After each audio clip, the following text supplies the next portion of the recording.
다양한 관점을 통해 자료의 이면을 깊이 있게 조명해보는 담론회장 디베이트에 오신 것을 환영합니다. 주 80시간씩 일하고 주말에도 이메일 확인하고 매장이나 사무실에서 눈코 뜰 새 없이 바쁘게 뛰어다니는 소규모 비즈니스 사장님들 많이들 보시죠? 네. 아주 현실적이고 좀 뼈아픈 주제죠. 사실 저희 주변에서도 흔히 볼 수 있는 수많은 자영업자분들이 겪고 있는 딜레마잖아요. 맞습니다. 그런데 이상하게도 그렇게 일을 하는데 사업은 성장하지 않고 오너는 만성 피로에 시달린단 말이죠. 대체 뭐가 문제일까? 그래서 오늘 저희가 마이클 거버의 저서 사업의 철학에서 다루는 핵심 개념들을 바탕으로 비즈니스가 진정으로 스케일업하기 위해 갖춰야 할 뼈대가 뭔지 논의해 보려고 합니다. 네, 아주 기대가 되는데요. 오늘 토론의 핵심 질문을 명확히 해보죠. 사업의 궁극적인 성장은 오너의 개인기를 완전히 배제하고 개인의 재량권을 없앤 완벽한 자동화 시스템을 구축하는 데 있을까요? 아니면 기술자, 관리자, 기업가 이 세 가지 역할의 지속적인 균형이 있을까요? 저는 여기서 아주 명확한 입장을 가지고 있습니다. 완벽한 시스템 구축 쪽이시군요. 네, 사업이 성장하려면 오너는 일하는 기계, 즉 기술자의 한계를 철저히 벗어던져야 합니다. 개인의 재량권을 완전히 제거하고 매뉴얼을 통해서 스스로 굴러가는 예측 가능한 시스템을 만드는 것, 이것만이 진정한 성장을 이끈다고 봅니다. 그 시스템화의 거대한 위력에 대해서는 저도 깊이 동의합니다. 하지만 저는 그것을 조금 다른 각도에서 보거든요. 비즈니스에서 본질적인 혁신, 그리고 실행의 주체인 그 기술자의 역할을 부속품처럼 완전히 배제할 수는 없다고 생각합니다. 배제할 수 없다. 네. 매뉴얼 이전에 사람의 실행이 있고 그 세 가지 마인드셋의 유기적인 균형이야말로 비즈니스를 경직되지 않게 살아 숨쉬게 만드는 진짜 핵심이라는 게 제 입장입니다. 좋습니다. 본격적으로 한번 깊이 들어가 보죠. 마이클 거버가 지적하는 가장 치명적인 문제, 그러니까 사업의 가장 큰 병목은 바로 사장 본인입니다. 왜 사장들이 하루 종일 일만 하다가 지쳐 쓰러질까요? 스스로를 고용한 최악의 직업 상태에 빠져있기 때문이겠죠. 정확합니다. 책에 나오는 파이 가게 사장님 사례가 아주 직관적이잖아요. 파이를 기가 막히게 잘 굽는 여성이 있습니다. 주변에서 막 부추겨요. 너 진짜 파이 잘 굽는다. 차라리 가게를 내라. 그래서 가게를 열죠. 그 결과가 어떻게 됐습니까? 본인이 사랑하던 파이에 파묻혀서 불행해졌죠. 그 즐겁던 일이 끔찍한 노동으로 변해버렸으니까요. 그렇죠. 이게 바로 스케일업을 가로막는 치명적인 착각입니다. 그 분야의 기술적인 일, 그러니까 파이 굽는 일을 잘한다고 해서 파이 사업을 잘할 거라는 환상이죠. 사업의 본질은 내가 맛있는 파이를 굽는 게 아니거든요. 레이 크록이 맥도널드에서 발견했던 것처럼요. 네, 평범한 사람 누구나 맛있는 파이를 구원할 수 있는 돈 버는 기계, 즉 복제 가능한 시스템을 설계하는 데 있습니다. 사장 본인이 내가 아니면 안 돼라는 그 기술자의 마인드에 갇혀있는 한 그 사업은 영원히 구멍가게를 벗어날 수 없습니다. 파이 굽는 기술하고 사업을 운영하는 기술이 전혀 다른 차원의 지식이라는 점에는 저도 100% 동의합니다. 파이 가게 사장님의 비극은 사실 많은 창업가들의 초기 모습을 대변하잖아요. 네, 그렇죠. 하지만 그렇다고 해서 비즈니스에서 기술자라는 정체성 자체를 병목이나 적폐로 취급하는 것에는 동의하기 어렵습니다. 거버가 책에서 강조하는 대전제 중 하나가 비즈니스 안에 세 개의 인격이 존재하고 이들의 균형이 필요하다는 거거든요. 하지만 균형을 핑계로 사장이 계속 실무에 매달리면 끝까지 들어보시죠.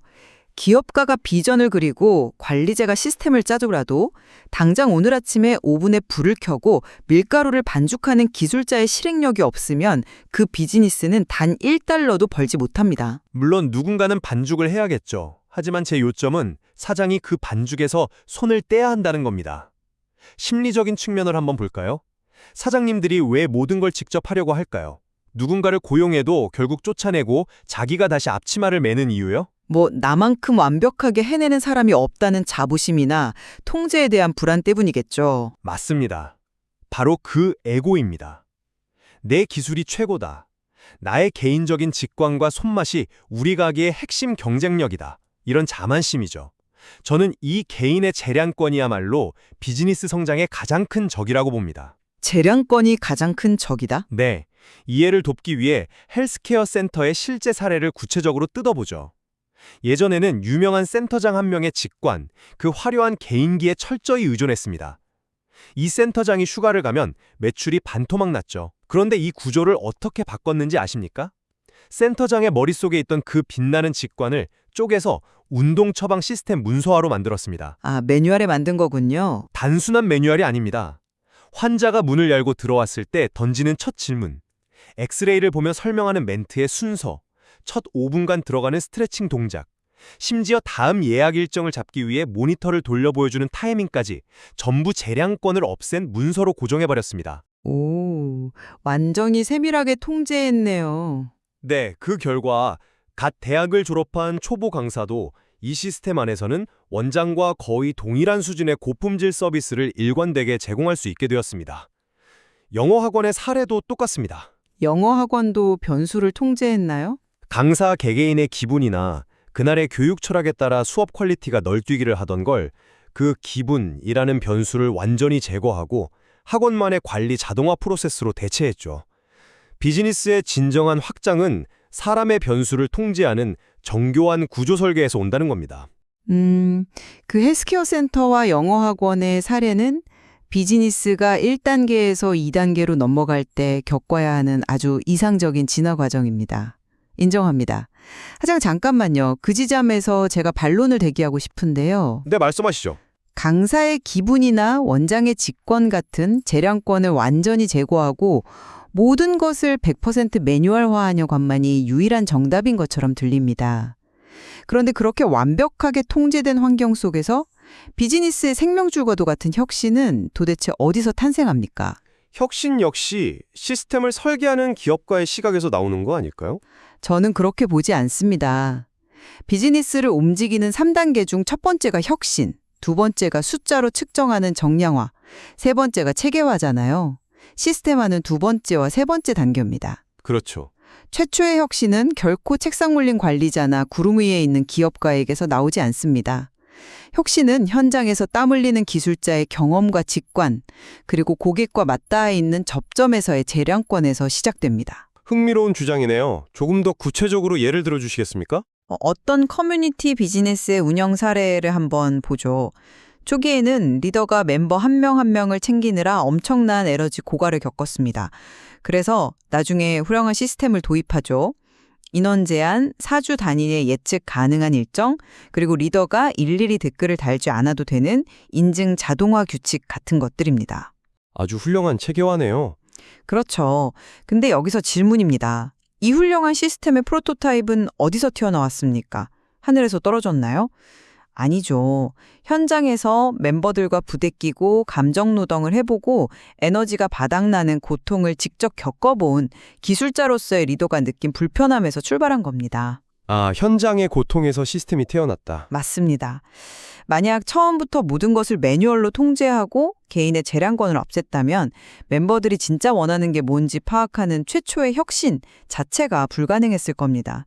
재량권의 완전한 제거는 궁극적으로 비즈니스가 진화할 동력을 끊어버리는 것과 같습니다. 그 커뮤니티의 비유는 꽤 설득력이 있네요. 혁신의 불씨가 현장의 경험에서 타오르기 시작했다는 점은 저도 인정하겠습니다. 하지만 제가 묻고 싶은 건 그 다음입니다. 다음이요? 네. 혁신의 기원이 어디에 있든 간에 그것이 비즈니스적 가치를 지니고 돈을 벌어다 주려면 즉각적으로 기술자의 손을 떠나서 시스템의 영역으로 이관되어야 합니다. 그렇지 않으면 그것은 그저 어제 우연히 잘된 일에 불과하니까요. 시스템의 영역으로 이관되어야 한다는 건 정확히 어떤 의미로 말씀하시는 건가요? 아까 말씀하신 혁신, 정량화, 체계화의 단계로 다시 돌아가 보죠. 맥도날드의 감자튀김을 떠올려 보십시오. 길이와 두께의 1mm 오차도 허용하지 않고 정확히 7분간 조리하며 고객이 주문하면 60초 이내에 제공해야 한다는 룰이 있습니다. 이건 우연이 아니잖아요. 네, 철저한 계산이죠. 왜 이렇게 숨 막힐 정도로 체계화를 할까요? 로버트 치알디니가 심리학에서 말한 일관성의 원칙 때문입니다. 아, 고객이 일관성 있는 행동에 심리적 안정감을 느낀다는 그 원칙 말이죠. 정확합니다. 우리가 프랜차이즈 식당에 가는 이유는 세상에서 제일 맛있는 음식을 먹기 위해서가 아니거든요. 뉴욕에 있든 서울에 있든 내가 기대하는 정확히 그 맛과 서비스를 얻을 수 있다는 신뢰 때문입니다. 만약 주방 직원이 오늘은 내가 기분이 좋으니까 소금을 좀 더 뿌려볼까? 라며 자기만의 재량권을 발휘한다면 어떻게 될까요? 뭐 고객은 예상치 못한 짠맛에 당황하겠죠? 맞습니다. 고객의 뇌는 아주 미세한 변화에도 불안을 느낍니다. 저번이랑 맛이 다른데? 하는 순간 브랜드에 대한 신뢰가 깨지는 거죠. 그래서 체계화, 그러니까 매뉴얼화라는 건 단순히 직원을 통제하기 위한 도구가 아닙니다. 심리적 안정감을 위한 장치라는 거군요. 네. 작업자의 개인적 재량권을 철저히 거세하는 것. 그것이 맥도날드를 세계적인 기업으로 만든 유일한 방법이었습니다. 만약 계속 직원의 재량권을 인정했다면 그건 사업이 아니라 예술을 하겠다는 겁니다. 사업은 예술이 아니잖아요. 재량권이 초래할 수 있는 품질의 불균일함, 그리고 일관성이 주는 브랜드의 신뢰도에 대해서는 매우 논리적인 설명입니다. 그 점은 전적으로 동의하죠. 하지만 그렇다고 해서 모든 변수를 통제해야 한다는 강박에 빠지면 아주 위험한 부작용이 생깁니다. 부작용이요? 어떤 게 있을까요? 교육시장의 예를 다시 가져와 보겠습니다. 아까 영어학원이 시스템화를 통해 일관성을 확보했다고 하셨잖아요. 좋은 일이죠. 그런데 교육시장은 햄버거 패티처럼 10년, 20년 똑같은 재료만 쓸 수 있는 곳이 아닙니다. 트렌드가 바뀐다는 뜻이군요. 그렇습니다. 새로운 AI 학습 툴이 등장하고 아이들의 집중력 패턴이 바뀌고 학부모들의 요구사항이 매달 달라집니다. 이때 강사들이 우리는 오로지 원장님이 3년 전에 짜둔 매뉴얼대로만 100% 실행한다며 고집한다면 어떻게 될까요? 시대에 뒤처지겠죠. 네, 고객의 반응이 미세하게 싸늘해지는데도 매뉴얼에 없다는 이유로 무시한다면 시스템은 즉시 관료제로 전락합니다. 누군가는 다시 현장으로 내려가서 새로운 반응을 관찰하고, 즉 기술자죠. 그 변화를 바탕으로 새로운 비전을 설계하고 기업가고요. 이전 매뉴얼을 허물고 다시 업데이트해야 합니다. 관리자로서요. 그 새 마인드의 순환이 필요하다. 네, 제가 지속적으로 강조하는 게 바로 이 순환입니다. 기술자를 죽이고 관리자와 기업가만 남겨둔 조직은 장기적으로 환경 변화에 적응하지 못해 죽고 맙니다. 환경 변화에 적응해야 한다는 점은 동의합니다. 하지만 그 매뉴얼을 업데이트하는 주체는 기술자가 아니라 관리자와 기업가여야 한다고 봅니다. 여기서 토론의 방향을 비즈니스의 궁극적인 목표 쪽으로 조금 틀어볼까요? 네, 좋습니다. 오너가 사업을 하는 진짜 목적이 무엇입니까? 내가 계속 그 안에서 학생들을 가르치고 파일을 굽고 현장과 상호작용하기 위해서입니까? 아닙니다. 궁극적인 목표는 비즈니스와 나를 분리하는 것입니다. 책에서 말하는 사업 안에 있지 말고 사업 위에서 일하라는 개념이군요. 정확히 그겁니다. 오너가 던져야 할 가장 뼈아픈 질문은 내가 한 달 동안 하와이로 휴가를 가도 이 사업이 예전보다 더 잘 돌아가는가? 입니다. 만약 엉망이 되어 있다면 그건 직장을 소유한 거지 사업을 소유한 게 아니거든요. 그래서 거버는 조직도를 짤 때 사람 중심이 아니라 기능 중심으로 짜라고 강조합니다. 재미있는 건 1인 기업조차도 이걸 해야 한다는 거예요. 나 홀로 일하는 1인 기업인데도 조직도를 그리고 포지션 계약서를 쓰라는 데모, 거긴 정말 인상 깊죠. 맞습니다. 내가 사장이자 마케팅 팀장이자 실무자라 하더라도 각각의 역할에 맞는 포지션 계약서에 스스로 서명을 해야 합니다. 왜 그럴까요? 궁극적으로는 그 포지션의 매뉴얼이 완성되었을 때 나 대신 누군가를 앉히고 나는 그 역할에서 빠져나오기 위함이죠. 완벽한 자유를 얻기 위해서요? 그렇죠. 사람의 감정이나 재량권이 아닌 규칙과 시스템이 회사를 굴러가게 만드는 것. 이것이 비즈니스라는 게임의 유일한 승리 공식입니다. 오너 개입이 일상적인 노동에서 벗어나 완벽한 자유를 향해 나아가야 한다는 방향성 자체는 전적으로 지지합니다. 사장이 맨날 주방에서 파이만 굽고 있으면 내일의 파이 가게를 고민할 시간이 없으니까요. 그런데 여기서 구분해야 할 아주 중요한 개념이 있습니다. 어떤 건가요? 오너 개인이 기술자의 노동에서 벗어나는 것과 사업체라는 유기체 자체에서 기술자의 역할이 사라지는 것은 완전히 다른 이야기입니다. 오너가 하와이로 한 달 동안 휴가를 갔다고 쳐보죠. 네.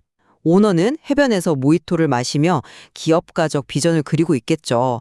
하지만 그 순간에도 매장에서는 누군가가 기술자로서 현재의 파일을 오븐에 넣어야 하고 누군가는 관리자로서 재고 시스템이 잘 굴러가는지 체크해야 한다는 겁니다. 즉, 특정 개인이 기술자를 탈피하는 건 맞지만 비즈니스 시스템 전체를 보면 이 세 가지 기둥은 언제나 동시에 존재해야 한다는 겁니다. 당연히 실무를 하는 직원은 필요하죠. 제가 그걸 부정하는 건 아닙니다. 제 말은 오너가 모든 것을 기계처럼 세팅해두고 관리자적 통제만 남겨두면 생명력이 사라진다는 뜻입니다. 기업가는 비현실적인 미래만 꿈꾸고 관리자는 매뉴얼만 들이대며 직원을 옥죄입니다. 이때 고객이 어제 상자를 열다가 손이 베일 뻔했다며 현실의 문제를 끌고 올려오는 사람은 결국 현실과 부딪히는 기술자거든요. 그 잡음이 필요하다는 말씀이시군요. 네, 이 새 마인드가 서로 충돌하고 타협하는 시끄러운 과정을 잡음이나 병목으로 취급해서 억누르지 말아야 한다는 뜻입니다. 그 긴장감이 바로 사업체가 살아 숨쉬고 있다는 증거니까요. 결국 저희 토론이 아주 흥미로운 교차점에 도달했네요. 오늘 저희는 일만 하다 지쳐버리는 소규모 비즈니스 오너들의 문제를 어떻게 해결할 것인가를 두고 거버의 철학을 깊이 파고들어 보았습니다. 제 입장을 다시 한번 명확히 정리해 보겠습니다. 네, 저는 여전히 사업의 진정한 스케일업은 철저한 정량화, 오차를 허용하지 않는 매뉴얼 설계, 개인의 재량권을 통제하는 강력한 체계화에 있다고 믿습니다. 그것만이 브랜드의 일관성을 만들고 오너에게 진정한 자유를 선물하거든요. 비즈니스는 사람의 변덕이 아니라 정교한 기계장치처럼 돌아가야 합니다. 그리고 저는 그 차갑고 정교한 기계장치의 필요성을 깊이 인정하면서도 그 쇳덩어리에 온기를 불어넣고 엔진을 돌리는 것은 결국 기술자의 땀과 실행력이라는 점을 다시금 강조하고 싶습니다. 매뉴얼은 훌륭한 나침판이지만 길을 걷는 건 사람이니까요. 이 새 마인드의 역동적인 상호작용을 포용할 때 비즈니스는 진정으로 단단해집니다. 입장의 차이는 분명하지만 그럼에도 불구하고 저희가 이견 없이 동의하는 강력한 진실 하나가 남아있네요. 탁월한 기술이 곧 성공적인 사업을 의미하지는 않는다 이거죠. 맞습니다. 아무리 파일을 기가 막히게 굽더라도 구조에 대한 고민 없이 맹목적인 노동만으로는 결코 비즈니스를 확장할 수 없다는 거죠. 전적으로 동의합니다. 나의 소중한 기술이 감옥이 되지 않으려면 나 자신을 사업과 분리해서 객관적으로 바라보는 시선이 반드시 필요합니다. 청취자 여러분, 오늘 아침 출근해서 노트북을 열면서 여러분은 어떤 모자를 쓰고 계셨습니까? 밀린 업무를 쳐내는 기술자였습니까? 팀원들의 일정을 점검하는 관리자였습니까? 아니면 1년 뒤를 상상하는 기업가였습니까?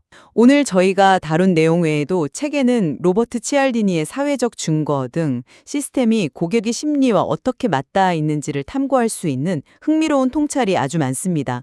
이 논의가 여러분의 사업을 되돌아보는 작은 트리거가 되기를 바랍니다. 매일 열심히 일하는데도 사업이 답보 상태에 있다면 어쩌면 여러분의 비즈니스는 누군가의 재량권에 너무 의존하고 있거나 반대로 매뉴얼이라는 벽에 갇혀 혁신을 잃어버린 상태일지 모릅니다.